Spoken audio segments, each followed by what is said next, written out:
ಮೊನ್ನೆ ಅಷ್ಟೇ ರಾಜಸ್ಥಾನದಿಂದ ಶೂಟಿಂಗ್ ಮುಗಿಸಿ ವಾಪಸ್ಸಾಗಿದ್ದಾರೆ. ವಾಪಸ್ಸಾದಂತಹ ಸಂದರ್ಭದಲ್ಲಿ ಅವರಿಗೆ ಬೆನ್ನು ನೋವಿನ ಸಮಸ್ಯೆ ಕಾಣಿಸಿಕೊಂಡಿದೆ. ಹಾಗಾಗಿ ಇವತ್ತಿನ ವಿಚಾರಣೆಗೆ ವಿನಾಯಿತಿಯನ್ನ ಕೋರಿದ್ದಾರೆ, ಅರ್ಜಿಯನ್ನ ಸಲ್ಲಿಸಿದ್ದಾರೆ ದರ್ಶನ್ ಪರ ವಕೀಲರು. ಕೋರ್ಟ್ಗೆ ಹಾಜರಾಗ್ತಾ ಇಲ್ಲ ಕೊಲೆ ಆರೋಪಿ ದರ್ಶನ್. ಇವತ್ತಿನ ಕೋರ್ಟ್ ವಿಚಾರಣೆಗೆ ದರ್ಶನ್ ಗೈರು. ಬೆನ್ನು ನೋವಿನ ಹಿನ್ನೆಲೆಯಲ್ಲಿ ಇವತ್ತು ಕೋರ್ಟ್ಗೆ ಬಂದಿಲ್ಲ ದರ್ಶನ್. ಹಾಗಾಗಿ ವಿನಾಯಿತಿ ಅರ್ಜಿಯನ್ನ ಸಲ್ಲಿಸಿದ್ದಾರೆ ದರ್ಶನ್. ಈ ಬಗ್ಗೆ ಮಾಹಿತಿಯನ್ನ ಕೊಡ್ತಾರೆ ನಮ್ಮ ಪ್ರತಿನಿಧಿ ಮಂಜು. ಇದೀಗ ನಮ್ಮ ಜೊತೆ ಸಂಪರ್ಕದಲ್ಲಿದ್ದಾರೆ. ಮಂಜು, ಚಿತ್ರದುರ್ಗ ರೇಣುಕಾಸ್ವಾಮಿ ಮರ್ಡರ್ ಕೇಸ್ನ ಆರೋಪಿಗಳೆಲ್ಲರೂ ಕೂಡ ಇವತ್ತು ವಿಚಾರಣೆಗೆ ಹಾಜರಾಗಬೇಕು, ಆದ್ರೆ ದರ್ಶನ್ ಬರ್ತಾ ಇಲ್ಲ. ಸೊ ಅವರ ಅರ್ಜಿ ಕೂಡ ಸಲ್ಲಿಕೆಯಾಗಿದೆಯಾ? ಏನ್ ಹೇಳ್ತಾ ಇದೆ ಆ ಅರ್ಜಿಯಲ್ಲಿ ಇರುವಂತಹ ಪ್ರಮುಖ ಅಂಶ, ಮಾಹಿತಿ ಕೊಡೋದಾದ್ರೆ. ವೀಣಾ, ರೇಣುಕಾಸ್ವಾಮಿ ಪ್ರಕರಣದಲ್ಲಿ A2 ಆರೋಪಿಯಾಗಿರ್ತಕ್ಕಂಥ ನಟ ದರ್ಶನ್ ಇವತ್ತು ಏನು ಕೋರ್ಟ್ಗೆ ಹಾಜರಾಗ್ತಿಲ್ಲ. ಅವರ ಬೆನ್ನು ನೋವು ಏನಿದೆ ಅಂದರೆ ಸ್ಪೈನಲ್ ಕಾರ್ಡ್ ಡ್ಯಾಮೇಜ್ ಆಗಿತ್ತು, ಅದಕ್ಕೆ ಸಂಬಂಧಪಟ್ಟಂತೆ ಏನು ಬೆನ್ನು ನೋವು ಏನು ಕಾಣಿಸ್ಕೊಂಡಿತ್ತು, ಆ ಒಂದು ಬೆನ್ನು ನೋವು ಕಾಣಿಸ್ಕೊಂಡಿರ್ತಕ್ಕಂಥ ಹಿನ್ನೆಲೆಯಲ್ಲಿ ಇವತ್ತು ಕೋರ್ಟ್ಗೆ ಹಾಜರಾಗ್ತಿಲ್ಲ. ಹಾಗಾಗಿ ದರ್ಶನ್ ಪರ ವಕೀಲರು ಇವತ್ತೊಂದು ಅರ್ಜಿಯನ್ನು ಸಲ್ಲಿಸ್ತಿದ್ದಾರೆ. ಅಂದರೆ ಈ ರೀತಿಯಾಗಿ ಅಂದರೆ ಏನು ಕೋರ್ಟ್ಗೆ ಹಾಜರಾಗದೇ ಇದ್ದ ಯಾವುದೇ ಒಬ್ಬ ಆರೋಪಿ ಕೋರ್ಟ್ಗೆ ಹಾಜರಾಗದೇ ಇದ್ದಂಥ ಸಂದರ್ಭದಲ್ಲಿ ಅವರು ಒಂದು ಅರ್ಜಿಯನ್ನು ಸಲ್ಲಿಸಬಹುದಾಗಿದೆ, ಅಂದರೆ ಸೂಕ್ತ ಕಾರಣಗಳನ್ನು ಕೊಡಬೇಕಾಗುತ್ತೆ. ಸೊ ಈ ಹಿಂದೆ ಕೂಡ ಏನು ದರ್ಶನ್ಗೆ ಬೆನ್ನು ನೋವಿನ ಹಿನ್ನೆಲೆಯಲ್ಲಿ ಜಾಮೀನನ್ನ ಮಂಜೂರು ಮಾಡುವಂತೆ ಕೂಡ ಕೇಳ್ಕೊಂಡಿದ್ದಾರೆ. ಅದೇ ರೀತಿಯಾಗಿ ಜಾಮೀನು ಕೂಡ ಪುರಸ್ಕೃತ ಆಗಿತ್ತು. ಸದ್ಯ ಅದಕ್ಕೆ ಸಂಬಂಧಪಟ್ಟಂತೆ ಇವತ್ತು ಏನು ಕೋರ್ಟ್ಗೆ ಆಗಬೇಕಾಗಿತ್ತು ಅಂದರೆ ಏನು ಜಾಮೀನು ನೀಡಿದ ನಂತರ ಪ್ರತಿ ತಿಂಗಳಿಗೊಮ್ಮೆ ಅಥವಾ 1.5 ತಿಂಗಳಿಗೊಮ್ಮೆ ಏನು ಪ್ರತಿ ಆರೋಪಿಗಳನ್ನ ಕೂಡ ಕೋರ್ಟ್ಗೆ ಕರೆಸ್ತಾರೆ, ಅಲ್ಲಿ ವಿಚಾರಣೆನ ಕೂಡ ಮಾಡಲಾಗುತ್ತೆ.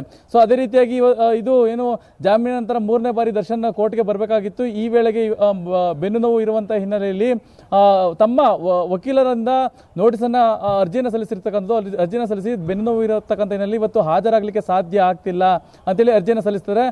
ದರ್ಶನನ್ನ ಹೊರತುಪಡಿಸಿದಂತೆ 16 ಜನ ಆರೋಪಿಗಳು ಏನಿದ್ದಾರೆ ಅಂದ್ರೆ ಪವಿತ್ರ ಗೌಡ ಸೇರಿದಂತೆ ಪ್ರದೋಷ್, ವಿನಯ್ ಸೇರಿದಂತೆ 16 ಜನ ಆರೋಪಿಗಳು ಇವತ್ತು ಕೋರ್ಟ್ಗೆ ಬಂದು ಹಾಜರಾಗಲಿದ್ದಾರೆ ಅನ್ನೋ ಒಂದು ಮಾಹಿತಿ ಇರ್ತಕ್ಕಂಥದ್ದು. ವೀಣಾ, ಅಂದ್ರೆ ಈಗ ದರ್ಶನ್ ಬಂದಿಲ್ಲ, ದರ್ಶನ್ ಪರವಾಗಿ ಬೇರೆಯವರು ಕೋರ್ಟ್ಗೆ ಬರಬೇಕಾಗತ್ತಾ ಇಂತಹ ಸಂದರ್ಭದಲ್ಲಿ ಮಂಜು?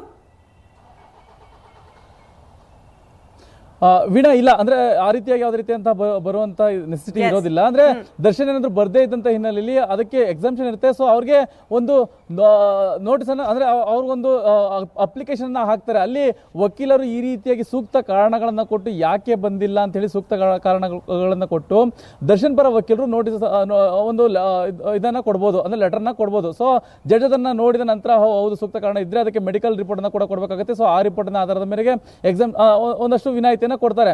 ಸೊ ಅದೇ ರೀತಿಯಾಗಿ ಈಗ ದರ್ಶನ್ ಪರ ವಕೀಲರು ಅಲ್ಲಿ ಹಾಜರಾಗ್ತಾರೆ. ಅವ್ರು ಬಂದೊಂದು ಅಪ್ಲಿಕೇಶನ್ ಸಲ್ಲಿಕೆಯನ್ನ ಕೂಡ ಮಾಡ್ತಾರೆ. ವೀಣಾ, ಎಸ್ ಮಂಜು, ಇವತ್ತು ಕೋರ್ಟ್ ಅಲ್ಲಿ ಏನಾಗುತ್ತೆ? ಈಗ ದರ್ಶನ್ ಹೊರತುಪಡಿಸಿ ಇನ್ನುಳಿದಂತಹ 16 ಆರೋಪಿಗಳು ಕೂಡ ಇವತ್ತು ವಿಚಾರಣೆಗೆ ಹಾಜರಾಗಿದ್ದಾರೆ. ಸೊ ಇವತ್ತು ವಿಚಾರಣಾ ಪ್ರಕ್ರಿಯೆ ಏನೆಲ್ಲ ಇರುತ್ತೆ?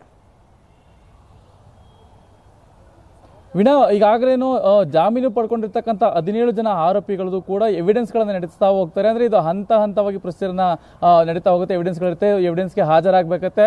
ಹಾಜರಾಗಿ ಏನಾಗ್ತಿದೆ, ಎಲ್ಲಿದೆ, ಸ್ಟೇಟಸ್ ಏನಿದೆ, ಇದೆಲ್ಲವನ್ನು ಕೂಡ ಜಡ್ಜ್ ಕೇಳ್ತಾರೆ. ಆಗ ವಕೀಲರು ಒಂದಷ್ಟು ಮಾಹಿತಿಗಳನ್ನು ಕೊಡ್ತಾ ಹೋಗ್ತಾರೆ. ಈ ವಕೀಲರು ಮಾಹಿತಿಗಳನ್ನು ಕೊಟ್ಟಂಥ ಹಿನ್ನೆಲೆಯಲ್ಲಿ ಹಾಜರಾಗಿದ್ದ ಒಂದು 10-15 ನಿಮಿಷಗಳಲ್ಲೇ ದಿನಾಂಕವನ್ನು ಮುಂದೂಡಿಕೆಯನ್ನು ಮಾಡ್ತಾ ಹೋಗ್ತಾರೆ. ಅದಕ್ಕೆ ಸಂಬಂಧಪಟ್ಟಂತ ದಾಖಲೆಗಳನ್ನು ಕೂಡ ಪರಿಶೀಲನೆ ಮಾಡುವಂಥ ಕೆಲಸವನ್ನು ಜಡ್ಜ್ನ ಅಕ್ಕಪಕ್ಕ ಇರ್ತಕ್ಕಂಥ ಜನ ಸಿಬ್ಬಂದಿಗಳು ಮಾಡ್ತಾ ಹೋಗ್ತಾರೆ. ಸದ್ಯ ಈಗ ಅಂದ್ರೆ ಇವತ್ತು ಕೋರ್ಟ್ಗೆ ಹಾಜರಾಗಿರ್ತಕ್ಕಂಥ ಹಿನ್ನೆಲೆಯಲ್ಲಿ ಹಾಜರಾಗಿದ್ದಾರೆ ಅಂತ ಹೇಳಿ ಹಾಜರಾತಿಯನ್ನು ಸಲ್ಲಿಕೆ ಮಾಡಿ ನಂತರ ಅವ್ರಿಗೆ ಮುಂದಿನ ದಿನಾಂಕವನ್ನು ನಿಗದಿಪಡಿಸ್ತಾರೆ. ಆ ಮುಂದಿನ ದಿನಾಂಕವನ್ನು ನಿಗದಿಪಡಿಸಿ ಅವ್ರಿಗೆ ಮತ್ತೆ ಬರುವಂತ ಸೂಚನೆಯನ್ನು ಕೊಟ್ಟು ಕಳಿಸ್ತಾರೆ.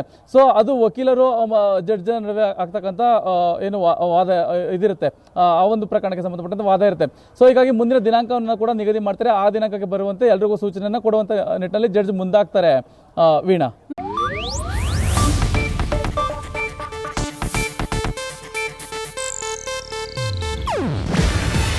ಇದು ಏಷ್ಯಾನೆಟ್ ನ್ಯೂಸ್ ನೆಟ್ವರ್ಕ್ ಪ್ರಸ್ತುತಿ.